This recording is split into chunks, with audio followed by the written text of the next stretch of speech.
கொடைக்கானலில் பல்வேறு மலை கிராமங்கள் இருக்கிறது. வாகனங்கள் செல்ல முடியாத இடத்தில் குதிரைகளில் வாக்கு இயந்திரங்களை கட்டி துப்பாக்கி ஏந்திய போலீஸ் பாதுகாப்புடன் காட்டு வழி பயணமாக கொண்டு செல்லப்பட்டு வருகிறது. இது பற்றி விரிவான தகவலை தர காத்திருக்கிறார் செய்தியாளர் கார்த்திக். விவரங்கள் என்ன?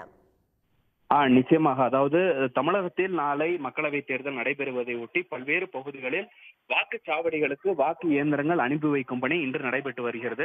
இதில் முக்கியமாக மலை நகரமாக இருக்கக்கூடிய கொடைக்கானலை பொறுத்தவரையில் கொடைக்கானலை சுற்றி ஏராளமான மலை கிராமங்கள் இருந்து வருகிறது. இந்த மலை கிராமங்களில் பல்வேறு மலை கிராமங்களுக்கு வாகனங்கள் மூலம் செல்ல முடியாத நிலை இருக்கிறது. இதில் குறிப்பாக இந்த கொடைக்கானல் அருகே இருக்கக்கூடிய வெள்ளக்கவி மற்றும் மஞ்சம்பட்டி, சின்னூர், பெரியூர் ஆகிய 10க்கும் மேற்பட்ட கிராமங்கள் இருக்கிறது.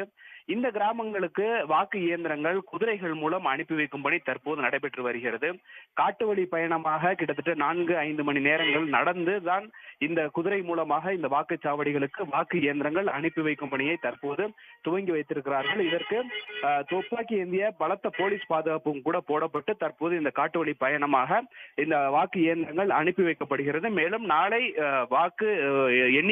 வாக்கு முடிந்ததுக்கு பிறகு இந்த பெட்டிகள் அனைத்துமே முழு பாதுகாப்புடன் மீண்டும் கொடைக்கானலுக்கு வரும் என்றும் அதிகாரிகள் தெரிவித்திருக்கிறார்கள். கார்த்திக், தற்போதைய விவரங்களுக்கு நன்றி. உடனுக்குடன் செய்திகளை தெரிந்து கொள்ள சன் நியூஸ் பெல் ஐகானை கிளிக் பண்ணுங்க.